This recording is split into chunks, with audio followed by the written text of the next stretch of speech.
Poker is a game where in one moment you could be on top of the world, and the next moment you could be in the gutter. And if you ask any professional poker player, they'll tell you they've been on both sides of that coin. So let's get into the dirty side of poker and check out 9 players who unfortunately lost everything. But before we do, please make sure to subscribe to Poker Boom if you haven't yet. And let us know in the comments which of the following players we should make a full video on. Alright, here we go. In the number 9 slot, we've got Erick Lindgren. Lindgren was part of the elite Full Tilt pros and a major figure in poker during its boom. He saw his career spiral out of control, not because of poker losses, but due to an addiction to sports betting. At the height of his fame, Lindgren was a star both on the felt and in the boardroom, with a thriving poker career and a lucrative sponsorship. But by 2012, Lindgren's secret debts came to light, including a staggering $12 million due to his heavy involvement in high-stakes fantasy sports leagues and sports betting. Despite filing for bankruptcy, Lindgren's financial ruin remains one of poker's most notable cautionary tales, showing that even those at the top can be undone by temptations outside of the game. We actually did a whole video all around the downfall of Erick Lindgren, so if you want to check that out, the link is in the description. At number 8, we've got Archie. Karras is a legendary figure in the world of gambling, a man who at one point held $40 million in winnings, only to walk away with absolutely nothing. Watching this man,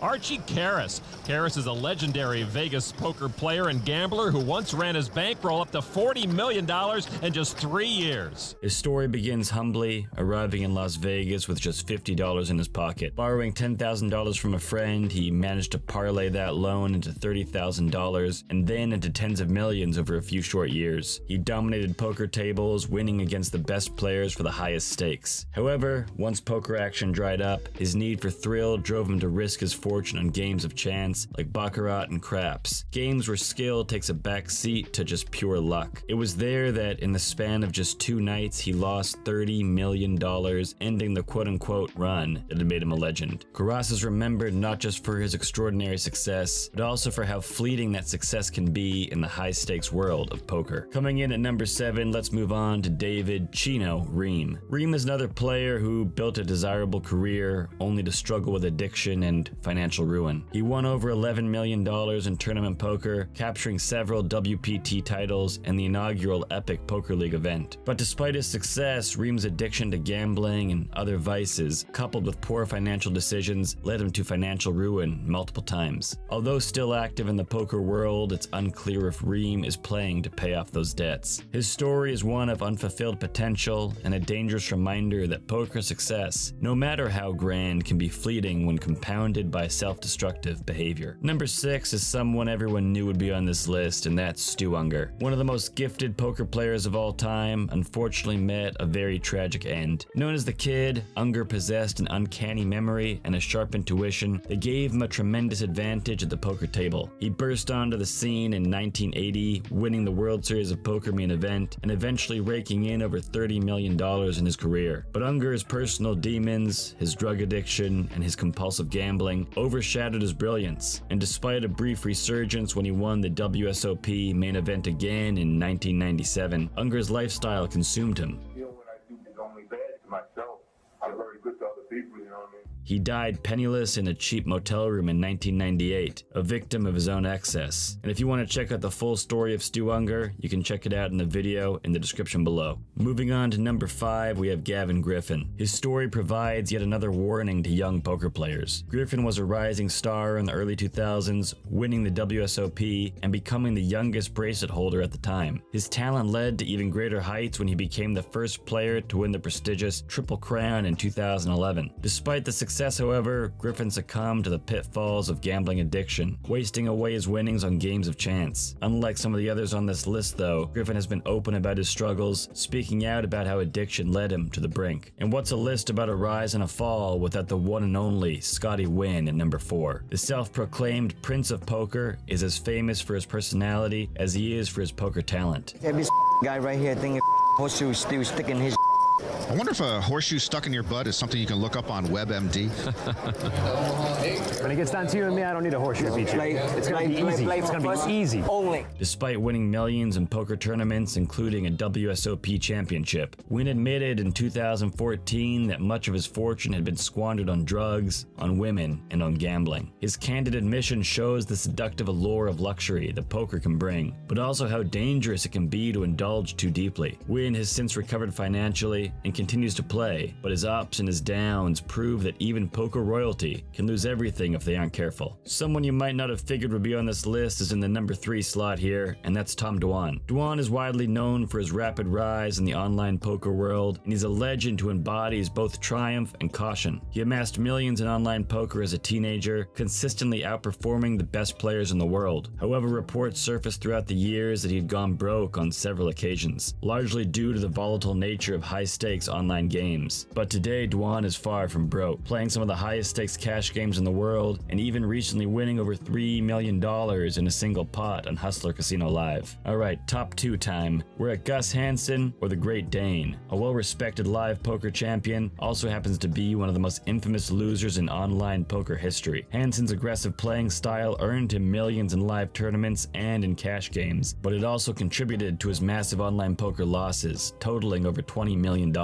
Despite these setbacks, Hansen remains a feared player in high-stakes live games. His story shows that being a great live player doesn't necessarily translate to online success, and even the best can lose big when the stakes are too high. And finally, in the top slot, this list wouldn't be complete without Victor Blom, known online as Isildur1. Blom burst onto the poker scene in 2009, taking on the best players in the world in high-stakes online games. He built his bankroll from nothing, winning millions, but he also lost it just as quickly, most notably losing $4.2 million to Brian Hastings in a single session. Hasta la vista, baby.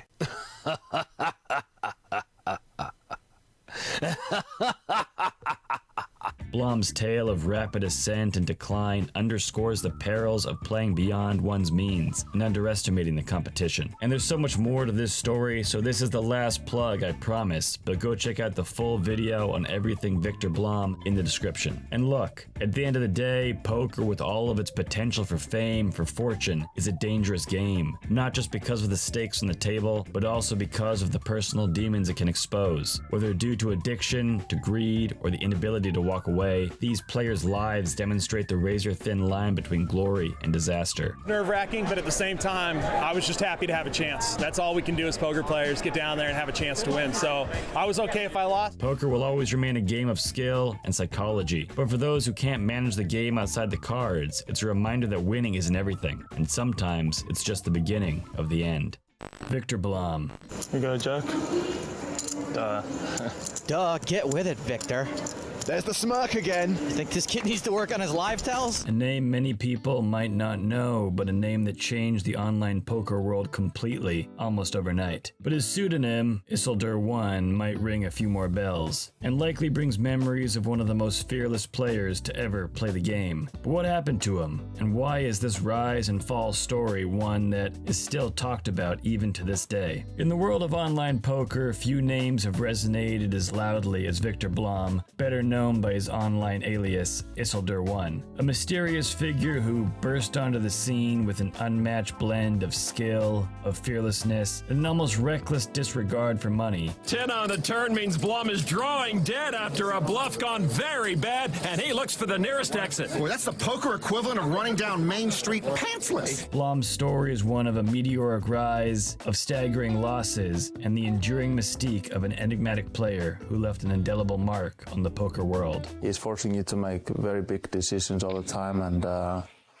and he's very talented, I think, from the day one we played. Blom was born on September 26, 1990, in a small town in Sweden. He discovered poker at a young age, learning the game from his older brother, who was an avid player himself. By the age of 14, Victor was already playing poker, first with his brother and later with friends at school. By his mid-teens, Blom was playing online, quickly honing his skills, developing a unique playing style characterized by aggressive betting, quick decision-making, and an ability to read opponents with an uncanny accuracy. accuracy. Blom's early success in poker was not widely known, as he operated under various pseudonyms on different online platforms. But it was clear to those who played against him that he was a prodigy, displaying a level of talent and composure far beyond his years. By the time he was 18, Blom had already amassed significant winnings online, setting the stage for his grand entrance to the global poker stage. In late 2009, the poker world was rocked by the sudden appearance of a player known only as Isildur1 on Full Tilt Poker, one of the largest online poker sites at the time.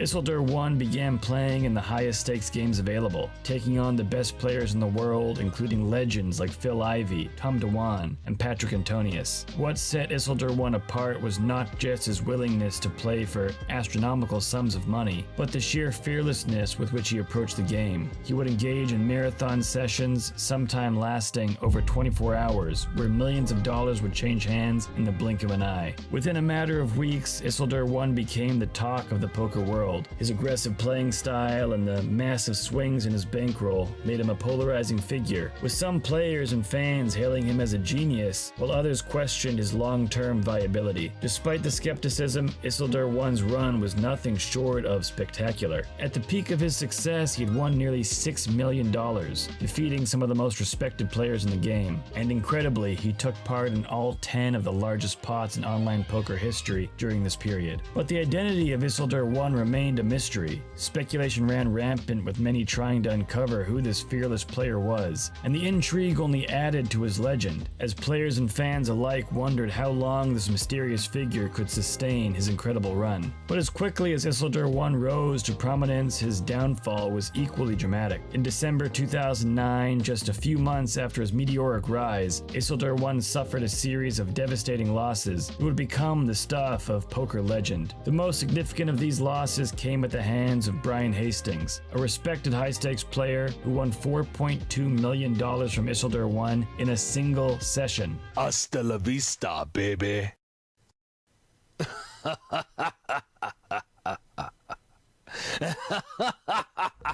It was later revealed that Hastings had collaborated with other players, including Brian Townsend and Cole South, to analyze Isildur1's playing patterns by reviewing over 30,000 hands of his play. This practice was controversial and led to Townsend losing his Red Pro status on Full Tilt Poker for 30 days, though it was not explicitly against the rules at the time. And this loss to Hastings marked the beginning of the end for Isildur1's incredible run. Over the following weeks, he lost millions more to various poker players, wiping out nearly all of the winnings that he had amassed. The poker community was abuzz with speculation about whether Isildur1 would ever recover, and whether his aggressive playing style had been exposed as ultimately unsustainable. Blom's fortunes continued to decline as he struggled to regain the form that had made him a household name in the poker world. He continued to play in high-stakes games both online and in live tournaments, but his results were inconsistent at best. The combination of his aggressive style and the increasing sophistication of his opponents meant that Blom was often on the losing end of big pots, leading to further financial setbacks. But despite the setbacks, Victor Blom never fully disappeared from the poker scene. In fact, in December 2010, he signed a sponsorship deal with PokerStars, one of the largest and most reputable online poker platforms. His identity was revealed to the world by PokerStars on January 8, 2011, at the PokerStars Caribbean Adventure. As part of the deal, Blom began playing under his real name, effectively retiring the Isildur1 moniker. The sponsorship provided Blom with a stable platform to rebuild his career, and he quickly demonstrated that he still had the skills to compete at the highest of levels. Blom's return to form was highlighted by his victory in the 2012 PCA Super High Roller event, where he won over $1.2 million.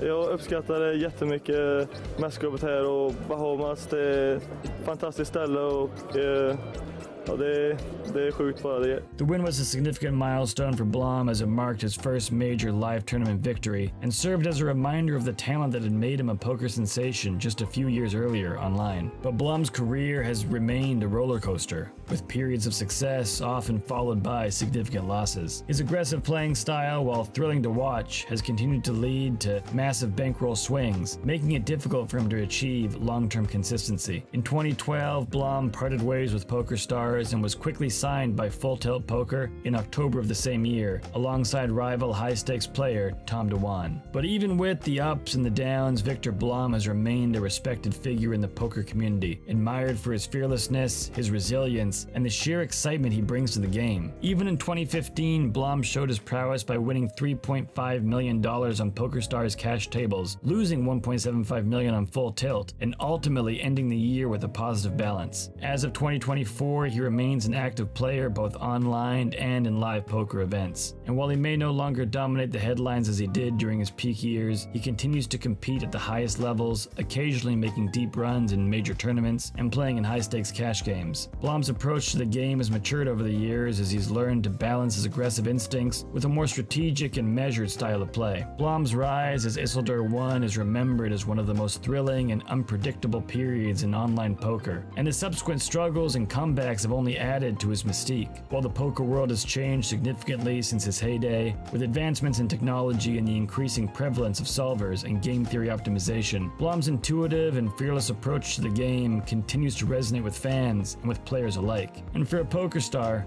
there's not much more that you can ask for. There aren't many players who made as much of an impact in poker as Erick Lindgren, whether that be for his highs or his lows. But how did a poker star who made over $10 million in lifetime tournament earnings end up having to file for bankruptcy? Erick Lindgren. Erick Lindgren was born on August 11th, 1976 in Bernie, California. Growing up, he was a natural athlete, excelling in various sports like basketball and golf. His competitive spirit and his analytical mind eventually found a new outlet: poker. Lindgren's journey into the world of poker began in the late 1990s when he started playing in local card rooms and casinos. His quick ascent in the poker world was fueled by his keen understanding of the game and an insatiable hunger for success. And successful he was, but success doesn't last forever. Lindgren's breakthrough came in the early 2000s when he began participating in major tournaments. In 2002, he made his mark by winning his first World Poker Tour title at the Bellagio's 5-Diamond World Poker Classic. This victory catapulted him into the limelight. Lindgren's aggressive yet calculated playing style, combined with his charismatic personality, made him an instant fan favorite. Over the next few years, Lindgren continued to build his reputation as one of the top poker players in the world. He secured several notable wins, and his consistent performances earned him a place among poker's elite. And he was soon recognized as one of the young guns of the game, along with players like Phil Ivey and Daniel Negreanu. Lindgren's crowning achievement came in 2008 when he won his first World Series of Poker bracelet in the $5,000 mixed No Limit Hold'em event. Hey, sorry to wake you up, but I'm a winner. Yeah, I won my bracelet. And you won't have to wait by the mailbox long. It's coming up there. I wish you guys were here. Love you guys a bunch. Just want to let you know I won. This victory, coupled with multiple deep runs and other WSOP events, solidified his status as one of the game's top talents. By the end of 2008, Lindgren's career tournament earnings had surpassed $8 million, and he was named the WSOP Player of the Year. On the court, playing Wii, betting sports on TV, and of course, the Rio floor. Winning money from these... At the height of his career, Lindgren was more than just a successful poker player. He was a bona fide celebrity. He was a member of Team Full Tilt, a group of elite poker players sponsored by the online poker site Full Tilt Poker. And this sponsorship brought him substantial financial rewards and increased his visibility in the poker community. Lindgren also authored a book, Making the Final Table, in which he shared his insights and his strategies, further cementing his reputation as a poker guru. But his success was not limited to the poker table. Lindgren was known for his lavish lifestyle, enjoying the trappings of wealth that came with his poker winnings. He was often seen at high-stakes cash games, luxurious parties, and exotic vacations. His image as a high-rolling poker pro was bolstered by his appearances on poker TV shows and in various poker magazines. And despite his outward success, cracks began to appear in Lindgren's seemingly perfect life. The first signs of trouble emerged with rumors of gambling addiction and financial mismanagement. Lindgren's penchant for high-stakes gambling extended beyond poker to other forms of betting, including sports betting and prop bets. These activities, while lucrative for some, led Lindgren down a path of financial instability. The most significant blow to Lindgren's reputation came with the collapse of Full Tilt Poker in 2011. The U.S. Department of Justice accused the company of operating as a Ponzi scheme, and players' funds were frozen.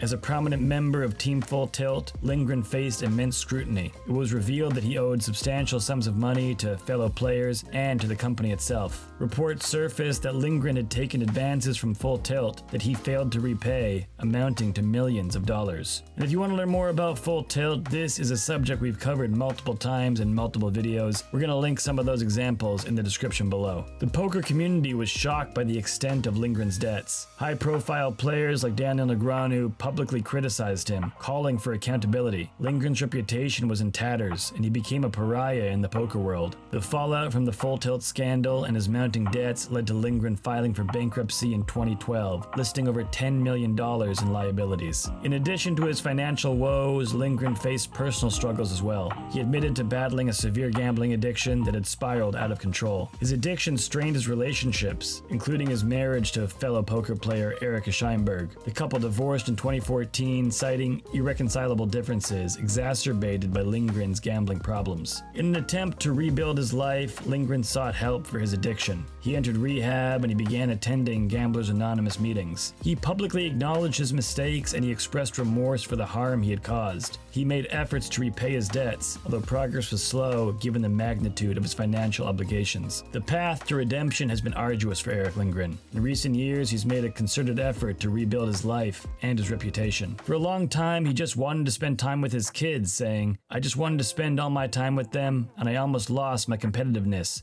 because I just wanted to be a great dad and just hang out. So for a long time, I didn't really feel like competing." And while he no longer enjoys the same level of prominence in the poker world, he has returned to the game on a smaller scale. Lindgren has participated in lower stakes tournaments and cash games, gradually regaining some respect within the poker community. Recently, he did make his way back to the WPT, all the way to the final table of the Choctaw Championship. Lindgren's story serves as yet another reminder about the perils of unchecked gambling and financial mismanagement, but it also highlights the possibility of redemption. By confronting his addiction and taking responsibility for his actions, Lindgren has shown resilience in the face of adversity. His rise and fall in the poker world is a compelling narrative of talent, of triumph, and of turmoil. Today, Lindgren's life is a work in progress. His efforts to overcome his past mistakes and reclaim his place in the poker community are notable, but they might not be enough. And while his legacy is tarnished by controversy, his journey offers valuable lessons about the importance of balance, responsibility, and the potential for redemption in the world of high-stakes poker. And to end it all off, his advice for his former self was, "I would just say slow down, brother. It's a long ride, it's a long race. And some people told me at the time you already won.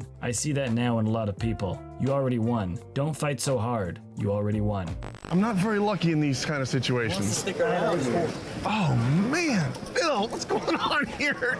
Don't send me home with the 10-9. If there's one poker player who knows about how to live broke, it's Jean-Robert Bellande, or JRB. The infamous poker star who became big during the poker boom is as famous for his big personality as he is for his ability to smile through times of being absolutely in the gutter, zero in the bank, broke. But how does he manage the swings? How is he okay going from winning millions to having nothing at all in the blink of an eye? And what exactly is his version of broke living? Jean Robert, he could still hit a 7. Don't do it to me like that. That would be ugly. The Copian needs a 7 for a straight to knock out Jean Robert. River card. Oh! It's a 7! Let's get into it. JRB's journey from poker pro to broke and back again is a tale filled with dramatic highs and crushing lows. Yet one constant remains. He never seems to stop smiling. As a larger-than-life character, both at the poker table and on social media, JRB embodies the resilience and optimism needed to thrive in the cutthroat world of high-stakes gambling. Yeah. Quad fours. That's what I had. Alon, I may not be the sharpest tool in the shed, but I'm guessing Jean Robert did not have quad fours.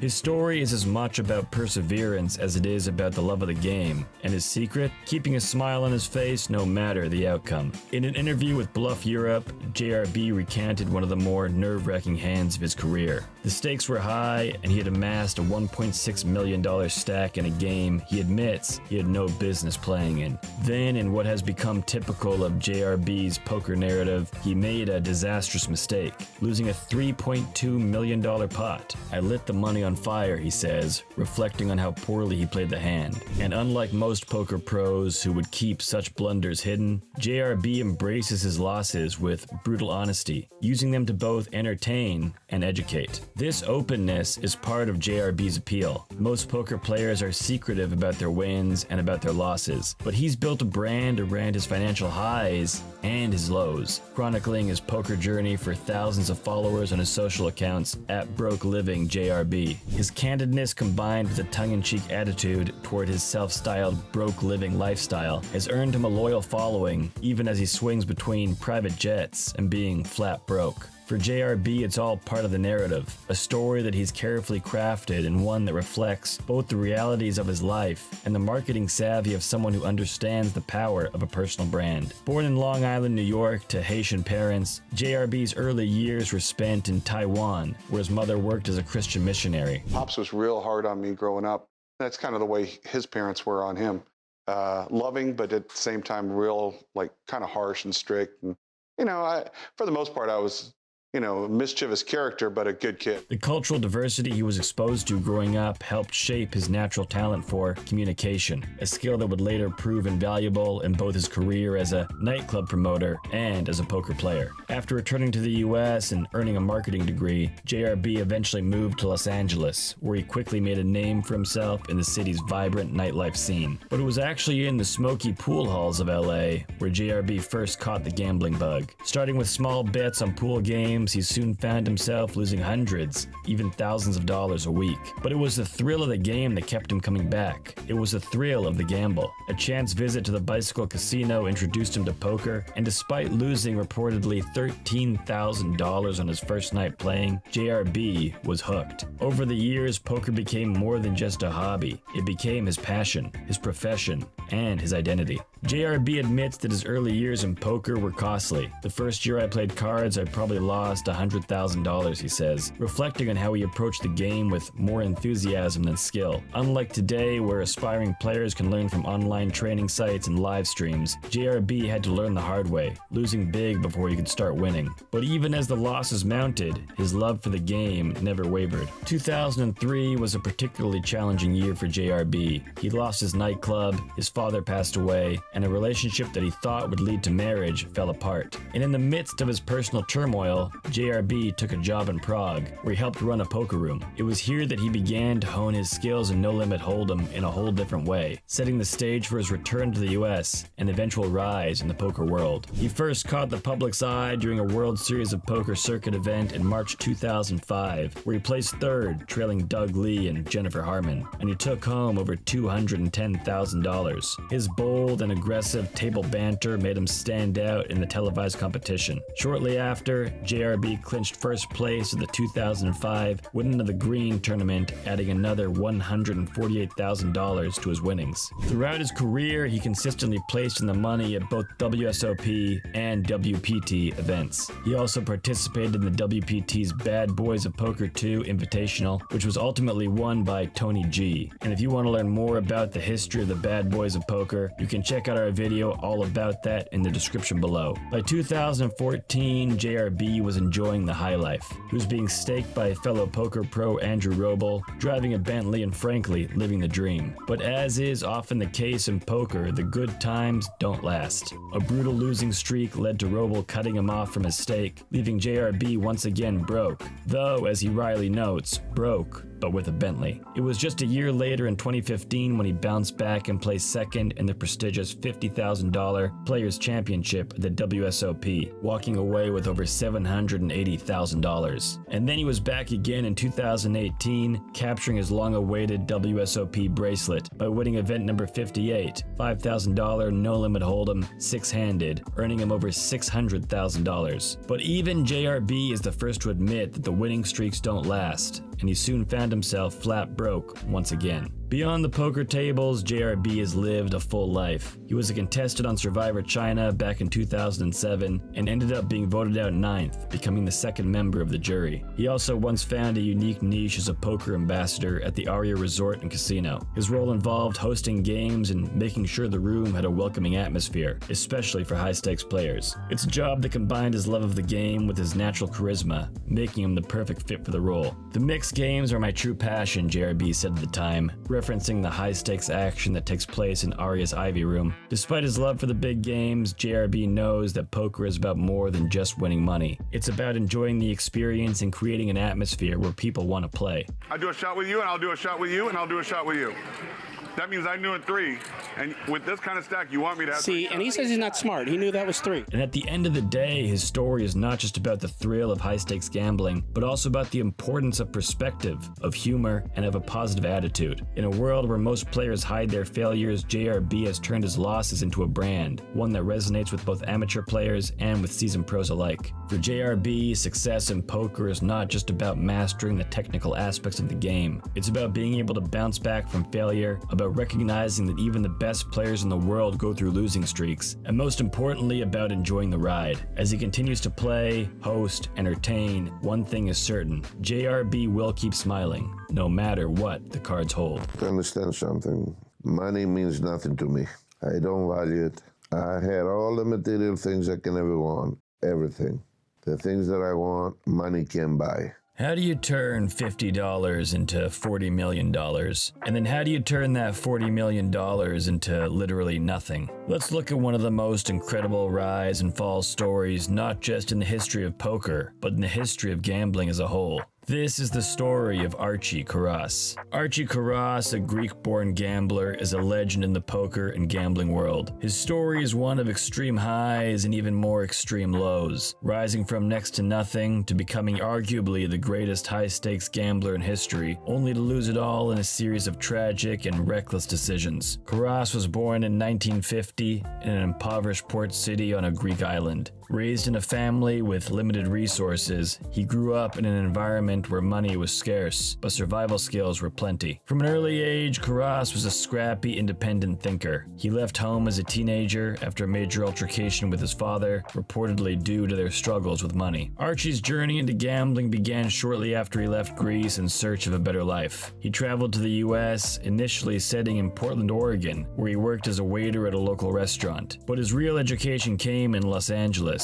where he discovered the allure of pool halls and gambling parlors. Karras quickly honed his skills as a pool hustler, mastering the art of deception and psychology, laying the groundwork for what would become an illustrious, though tragic, career in the gambling world. Archie's life took a dramatic turn when he transitioned from pool to poker. He had an innate understanding of risk and an exceptional ability to read opponents, skills that would later serve him well in the felt. In the 1980s, poker was experiencing a surge in popularity in Las Vegas, and Archie was determined to carve out a space in the city's booming gambling scene. He first gained recognition as a high-stakes poker player in LA, where he regularly competed in large cash games against some of the best players in the world. His reputation as a fearless gambler began to grow, and his ability to take down seasoned professionals earned him a seat at larger games. However, despite his success in LA, he was always perpetually broke. He had little regard for money, often losing it as quickly as he would earn it. The Las Vegas poker scene was calling, though, and in 1992, with just $50 in his pocket, Archie Karras set out to chase his fortune, and what followed would become the stuff of legend. The legend of Archie Karras truly began when he arrived in Las Vegas with the $50. He borrowed $10,000 from a friend, a loan he would later repay, and entered high-stakes poker games in the city's bustling casinos. His incredible poker run started when he used that money to win a series of high-stakes Razz games, and within a matter of days, he had turned his $10,000 loan into over $30,000. From there, he shifted to the games that would make him famous: No Limit Hold'em and Omaha. Karras had an aggressive style of play, often pushing all his chips in on a single hand, relying on his ability to intimidate opponents into folding. He also had an uncanny ability to read other players, knowing when they were bluffing and when they held strong hands. Over the next several months, Karras won millions of dollars, taking on some of the world's best poker players and dominating them, one after another. But he didn't just stop at poker. His love of risk extended beyond cards. After his initial poker wins, he moved on to high-stakes pick games in Vegas, particularly craps and baccarat. At the height of his run, Karras was betting hundreds of thousands, sometimes millions, on single rolls of dice. His hot streak in the casinos earned him a staggering fortune of around $40 million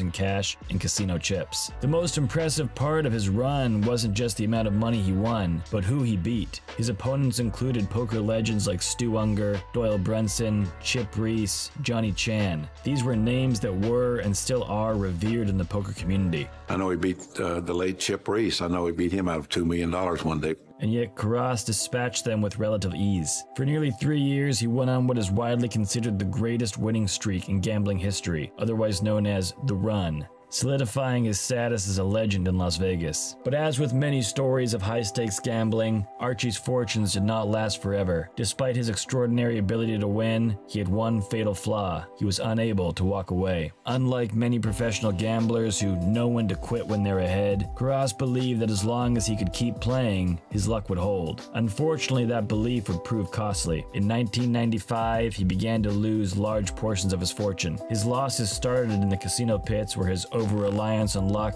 led to a series of crippling defeats in baccarat and craps. So I started playing baccarat. I lose over 20 million like in 10 days. That's half of my bankroll. Within weeks, he had lost $11 million, but the gambler's mindset that led him to incredible wealth also drove him to keep playing in hopes of regaining his losses. This decision only accelerated his downfall. Soon after, he went back to the poker tables, but by this point, his mental state was deteriorating. His ability to make calculated decisions had been compromised by his desperation to win back his fortune. He began losing massive amounts of money in poker, and before long, he'd given back the entirety of the $40 million fortune he had amassed. His fall from grace was swift and it was brutal. By the end of 1995, the man who had once ruled Las Vegas with the most remarkable run in gambling history was left flat broke, with little to show for his legendary streak. Archie had become another cautionary tale of the dangers of excessive gambling and the volatility of luck.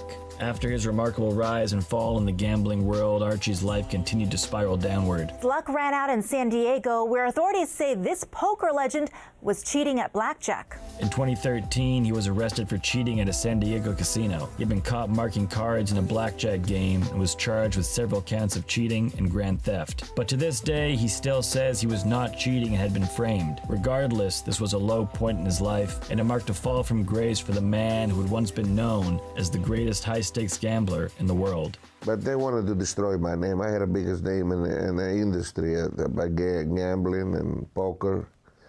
I beat some of the best poker players in the world. They didn't like that at all.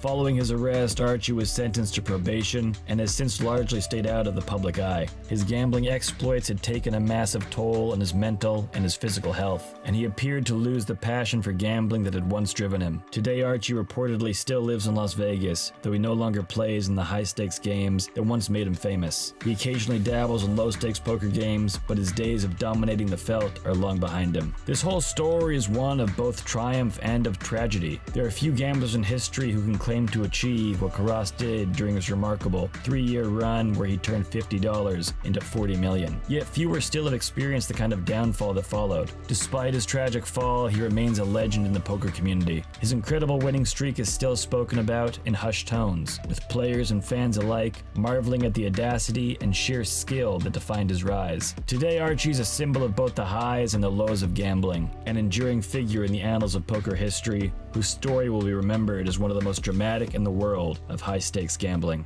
Some of the best things you can buy with money. Money is very important, but it's not number one. Not by a long shot. Can you imagine losing tens of millions of dollars in a single week? What about $2 million in one night? That's what these poker stars went through, because we're going to take a deep dive into the biggest downswings in poker history. So get ready to be blown away by some of these stories. I'm sorry, Patrick. I'm so sorry. I'm on Patrick Antonius, everybody. Oh, my God.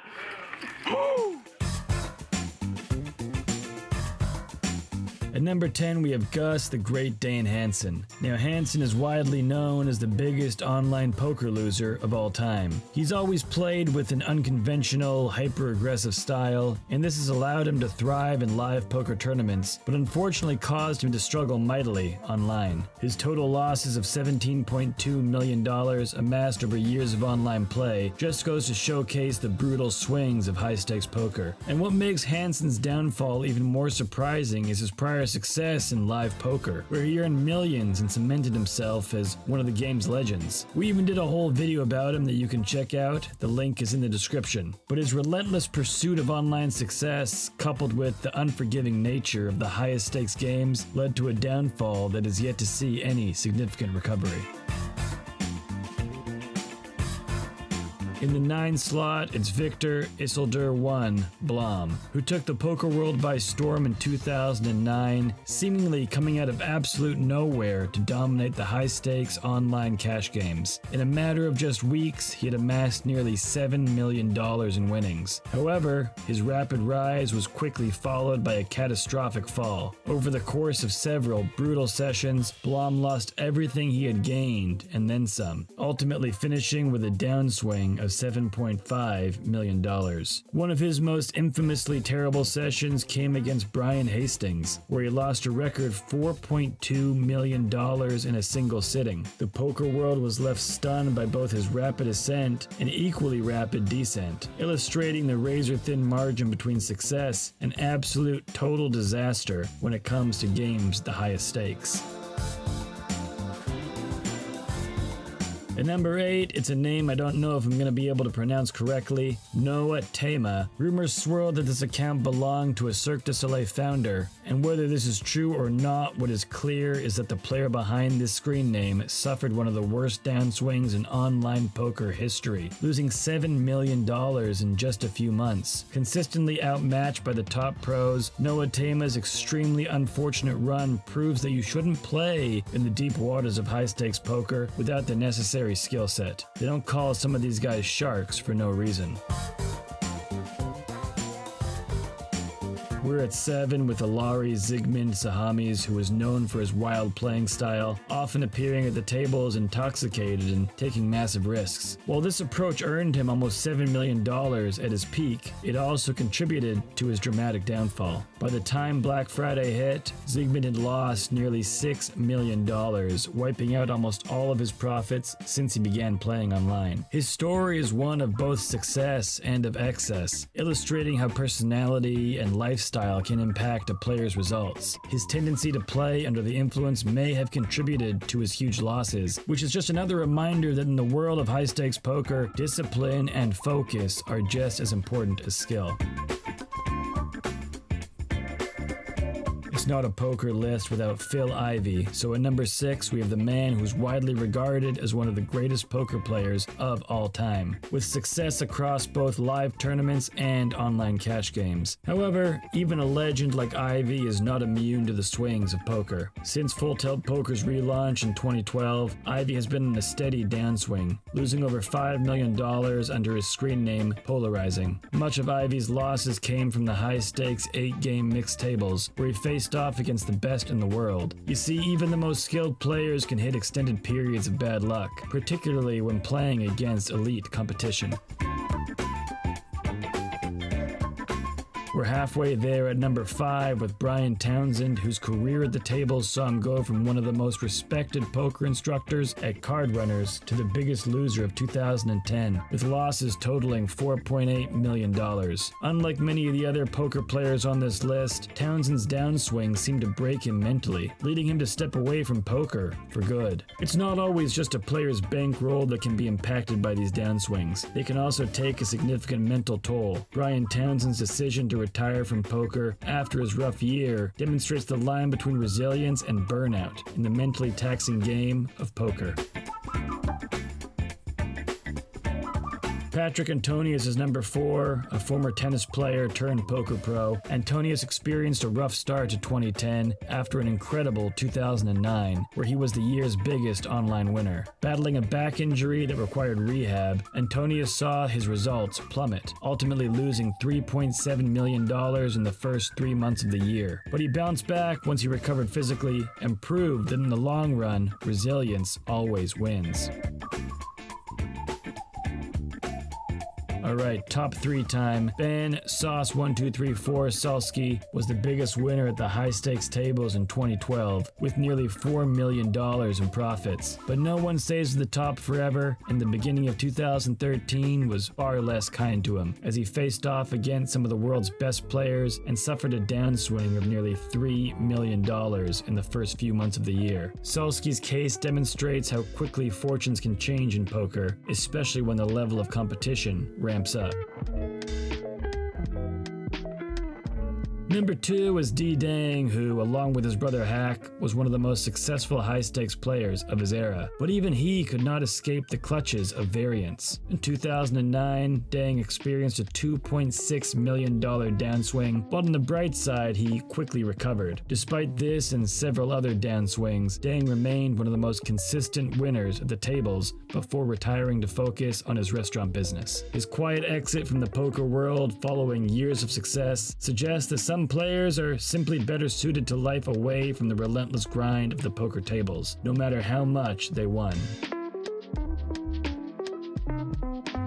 And now we're at number 1 with Phil OMG Clay Aiken Galfand, who is yet another poker legend whose reputation remains largely intact despite a $2.5 million downswing in 2011. Galfand's losses stemmed from his decision to jump into 2-7 triple draw, a game that he had little experience in, and while the decision cost him dearly in the short term, he quickly recovered and continues to be one of the game's most respected figures. The stories of these 10 players, each of whom experienced staggering downswings, highlights the inherent volatility of high-stakes poker. Whether caused by injuries, bad luck, or simply being outclassed, downswings can happen to anyone at any time, no matter their skill level or prior success. Yet what separates the true professionals from the rest is their ability to persevere through these tough times, to learn from their mistakes, and in some cases make remarkable comebacks. And while the players on this list face some of the most brutal losses in the game's history, many of them were able to recover, and they were able to thrive in the long run. The darker side of poker may be daunting, but for those willing to weather the storm, the rewards can still be worth it, if they dare. At the peak of the poker boom, this man... Give me a $5 footlong. $5 footlong. And there's the 5! Mizrachi takes the lead.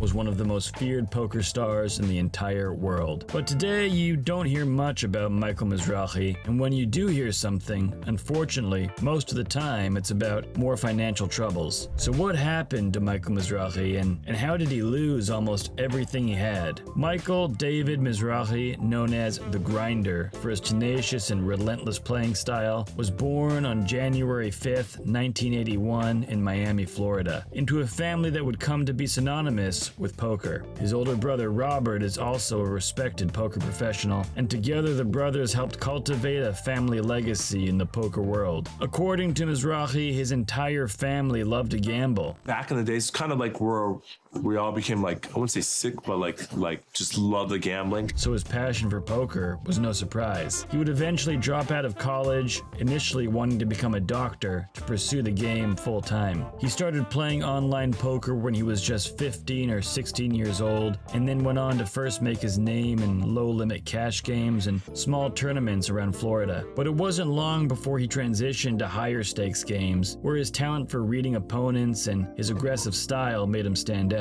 By the early 2000s, Mizrachi began building a reputation as a player to watch, steadily grinding his way up the poker ranks. 2005 was Mizrachi's first big year. In that year alone, he finished 5th in the World Poker Tour World Poker Open at a table that also featured Daniel Negreanu and Scotty Wynn. Calling Michael Mizrachi the Grinder is kind of an sort of contradictory term, because the way he plays poker is wee! He also won over $1.8 million at the LA Poker Classic. Well, turn out the lights, the party's over. Michael Mizrachi is our champion. defeating a final table that included Ted Forrest and Erick Lindgren, and then tied the record of 7 money finishes at the 2005 World Series of Poker. By the end of that year, he had solidified his status as a legitimate poker star. And these wins catapulted him to fame and fortune, and he quickly became a fixture on the international poker circuit. His relentless, aggressive playing style, an approach that kept opponents guessing and often left them bewildered and confused, became his trademark. Mizrachi was known for being unafraid to push all in, even in high-pressure situations.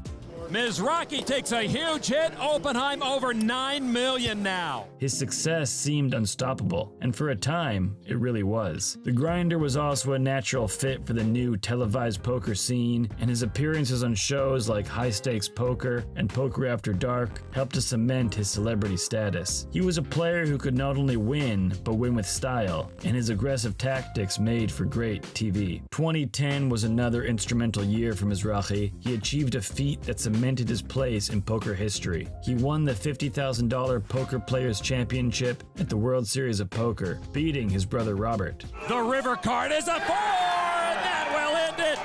The grinder has his gold. It's a grinder tsunami. Now, the Poker Players Championship is regarded as one of the most prestigious events in poker, requiring players to compete in a mixed game format that tests a wide range of poker skills. Mizrachi's victory earned him over $1.5 million and his first WSOP bracelet, a long-coveted prize that had eluded him for years. Michael Mizrachi somehow reaches down in the depths of his soul and plays his very best poker. And later that same year, he made the November 9 in the main event. He would go on to finish 5th and earn over $2.3 million.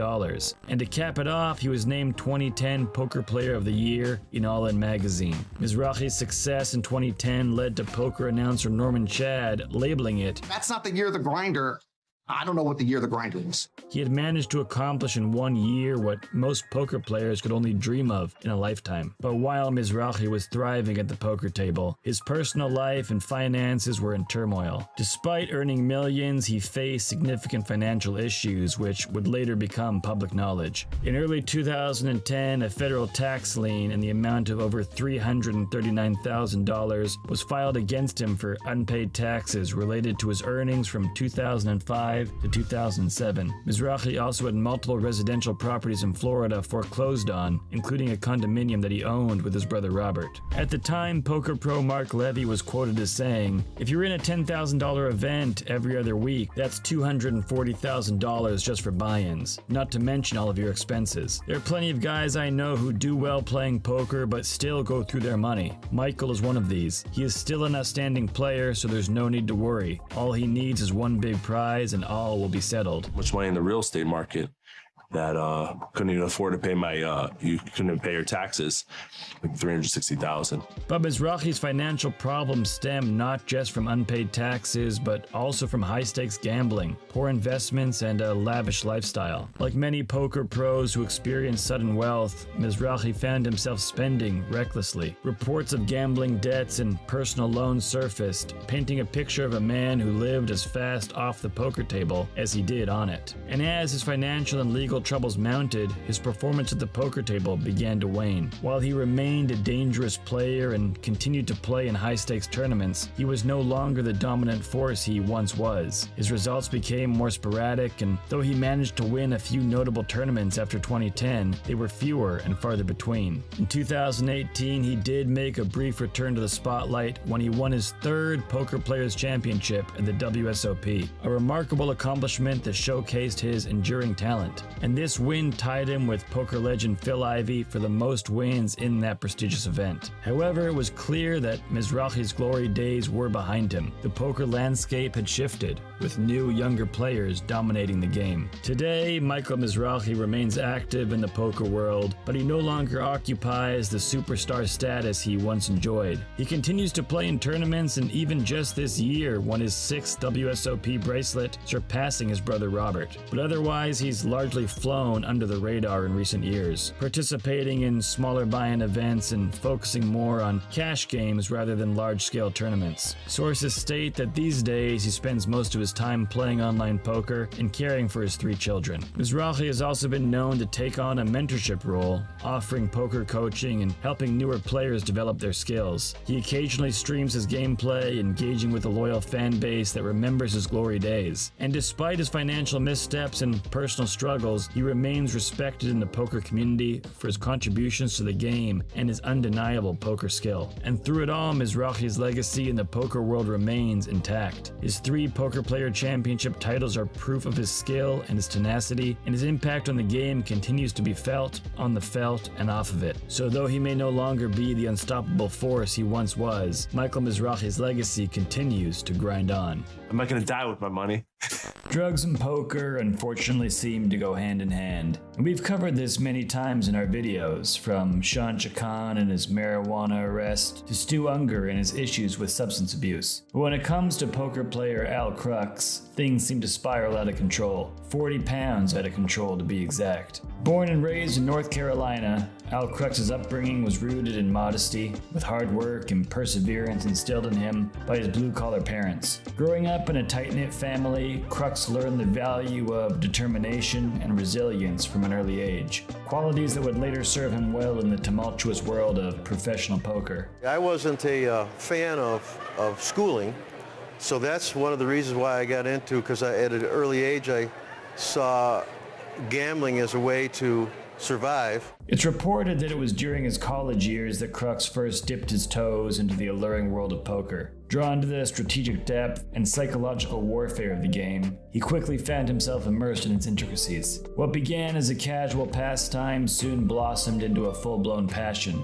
as Crux honed his skills with focus and dedication. Crux was always a person with money at the forefront of his mind. And before becoming a professional poker player, Crux was involved in the diamond business, specifically as a diamond merchant. I was talked into going to diamonds or gemology school, and I took that up and just studied diamonds for about 20 years and played with it a little bit. Not a big deal. But he believed there was more money to be made at the tables. Crux's ascent to poker stardom was rapid, marked by a string of impressive victories. From the smoky back rooms of underground clubs to the glittering halls of prestigious tournaments, his name quickly became synonymous with success. Did a lot of winning, small-time winning, back in the 60s. And then just kept graduating till I came out here around 1970, and this was another world. Impressively, he made the final table of the WSOP main event on 3 occasions. He came 6th in 1990, 5th in 1994, and 6th again in 2004, where he was taken out by the eventual winner of that year's main event, Greg Fossilman Raymer. And according to the Hendon mob, he accumulated over $1.5 million in cashes during his career. But amidst the euphoria of triumph, darkness loomed on the horizon. In a stunning turn of events, Crux found himself ensnared in a web of controversy following a high-profile marijuana bust. The news quickly tarnished his reputation and cast a shadow over his once illustrious career. Back in 2011, after tips were given to the DeWitt Police Department about suspicious activity, both Al Crux, along with his son, Adam Crux, were arrested on felony marijuana charges and charged with first-degree criminal possession of marijuana. The younger Crux was also charged with criminal possession of a controlled substance. The amount in question was substantial, with 40 pounds of marijuana, 90 marijuana plants, and $5,000 in cash confiscated during the investigation. Al Crux reportedly had 25 pounds of marijuana in his vehicle, while Adam had 15 pounds inside of his at the time of the arrest. It's reported that police also found stronger substances such as heroin and cocaine during the bust. Both father and son were arraigned in DeWitt Town Court and held on $20,000 bail. And since this all played out, news on Al Crux has really gone radio silent. It's unclear as to where he is today, whether that be in prison or walking free. One thing is clear though, he's not at the poker tables. abuse. But like we mentioned earlier, poker and drugs have gone hand in hand throughout the years. Doing a bit of a deep dive on the subject, we have many players who have fallen prey to substance abuse. Let's start with Dan Bilzerian, who survived 3 heart attacks, something he attributes to his use of a dangerous cocktail of ecstasy, cocaine, and Viagra. I did some cocaine, and he's like, and I was like, and I did some Viagra, and like my girlfriend's, at this point, my dad's like looked over at me like, what the f? As of late, Bilzerian has said that he doesn't do hard drugs anymore, but we can't confirm or deny. And if you want to learn all about the crazy life of Dan Bilzerian, make sure to check out our full video, All Around the Most Polarizing Man in Poker. The link is in the description. Next up, we have Greg Merson, a main event winner who became addicted to cocaine at just 18 years old. I never really did anything in high school. Had only tried weed a few times. And then when I went to college, my kid that I met at orientation introduced me to coke. He had the awareness to check himself into rehab at 19. He got clean, and then he relapsed after a terrible live cash session. I lasted another like 5 months before I like full-blown relapsed. He then got clean again in time to win the main event in 2012. A great example of how great things can come when you take your sobriety seriously. I just want a normal life of sustained happiness and not putting myself through all this torture. I can't live a happy life unless I'm clean. And of course, you knew we were going to discuss Mike the Mouth Matiso. I got out of jail 3 months ago. Unfortunately for Mike, he is not making that up. It's said that Matiso started taking ecstasy after an abysmal performance at the 2000 World Series of Poker, which then led to harder drugs. He ended up getting busted after buying from an undercover DEA agent and was sentenced to 6 months in prison. I went out and picked up some drugs for a friend, and as it turns out, the guy's an undercover cop, and I spent 6 months in jail. Mike got clean in 2003 and has been doing okay ever since. We also have a video about Mike the Mouth, so click the link in the description to check that one out as well. And finally, we have to bring up Stu Ungar, one of the best to ever play the game. Ungar began using cocaine in 1979 after the death of his mother and quickly became addicted. On the 3rd day of the 1990 WSOP main event, Ungar was found unconscious after a cocaine overdose in his hotel room. I'm telling you, he was horrible shape that day. Yeah. He looked horrible. And on the first break, I can remember clearly on the first break, I went up to him. And he's like, this, Mike, he said, I can't make it. I won't make it through the day or something. His chip lead was so large at the time that even after getting blinded out, he was still able to achieve a 9th place finish. He was found dead in a hotel room in 1997, with the cause of death being a heart condition brought on by years of drug abuse. A truly heartbreaking end to a life with so much promise. And of course, we have a video all about Stu Ungar as well, so make sure to check that out to learn more about his tragic downfall. But back to Al Crux. He'll always be remembered for his impressive play, but unfortunately, the larger story about him will be more around his arrest. Many would say that poker and substance abuse often collide due to the high-stress nature of the game, which can lead players to seek ways to cope or to enhance performance. The addictive nature of gambling, combined with the psychological effects of substances on judgment and risk-taking, can fuel a cycle of dependency. And that cycle of dependency can be dangerous. The sweet is never as sweet without the bitter, and it's like... Here's hoping that the association between substance abuse and poker is minimized in the future, and that we hear significantly less stories of downfall and many more of triumph. At certain times, I wish that I could have done something in a lawyer or a doctor or something of schooling, because the heartaches really are difficult when you get kicked in this profession. In poker, lying and taking money from people is completely appropriate. But when you start taking that poker mentality into your real life, that's when problems arise. And that's when you might just find yourself in the same position as World Series of Poker bracelet winner Cory Zidan, arrested. Cory Zidan, former poker player, arrested on charges of fraud and money laundering related to sports betting. In the world of high-stakes poker, Cory Zidan's story stands as an example of both the allure and peril of the game. Not much is known about Zidan's background, but it's reported that he was born and raised in the suburbs of Chicago, Illinois. Raised in a close-knit family, Zidan's upbringing was grounded in middle-class values and a strong work ethic. Growing up in the suburbs, Zidan was drawn to games of strategy from a young age, displaying a natural aptitude for mathematics and for critical thinking. His journey into the world of poker began innocently enough, with casual games among friends and family. Yet it was clear from the outset that Zidan possessed a rare talent for the game, quickly outpacing his peers with his keen intuition and his sharp decision-making. As he entered adulthood, his passion for poker only intensified. He immersed himself in the intricacies of the game, studying its nuances and honing his skills at underground tournaments. And it wasn't long before Zidan's talent caught the attention of the broader poker community, earning him a reputation as one of the game's rising stars. His breakout moment came in 2012 when he clinched his first WSOP bracelet in the prestigious $1,500 pot limit Omaha event. It was a defining moment in his career, cementing his status as a top player and propelling him into the poker spotlight. There was nothing other than first place that I wanted, and just absolutely thrilling. It was a thrill of a lifetime, quite frankly. In the years that followed, Zidan's success on the poker circuit only continued to grow. He amassed an impressive array of tournament victories and cash game earnings. His fearless style of play earned him the respect of his peers and admiration from fans. And now the river card. Oh, the perfect card for Zidan. The 7 of diamonds gives him the straight flush. And he even checks it again, which an amateur would do, to make sure he's got it.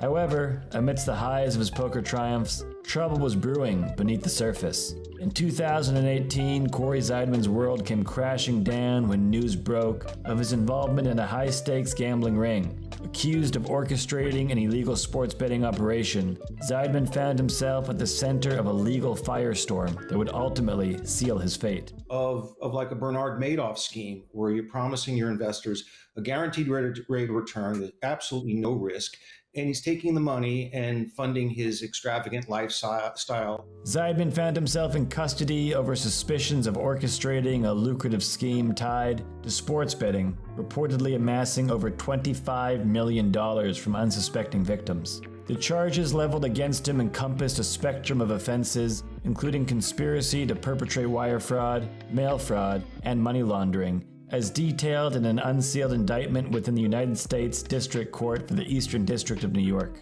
Operating from both Long Island and from Florida, over a period dating all the way back to 2004, Zidan is alleged to have held a commanding role within the so-called Phoenix organization, a syndicate through which he and his collaborators are accused of executing the scheme. Victims, it's claimed, funneled, as we mentioned, more than $25 million in U.S. currency to Zidan and his associates through interstate wire transfers and private commercial channels, under the misguided belief that the organization possessed exclusive insights transforming sports betting into a risk-free endeavor. According to assertions within the indictment, Zidan exploited his victims, siphoning their life savings and coaxing them into depleting their retirement funds to invest in his malicious sports betting enterprise. All the while to support a lifestyle marked by extravagant international escapades, the acquisition of multi-million-dollar properties, and participation in high-stakes poker tournaments. Today's indictment serves as a reminder to all of us to be wary of so-called investment opportunities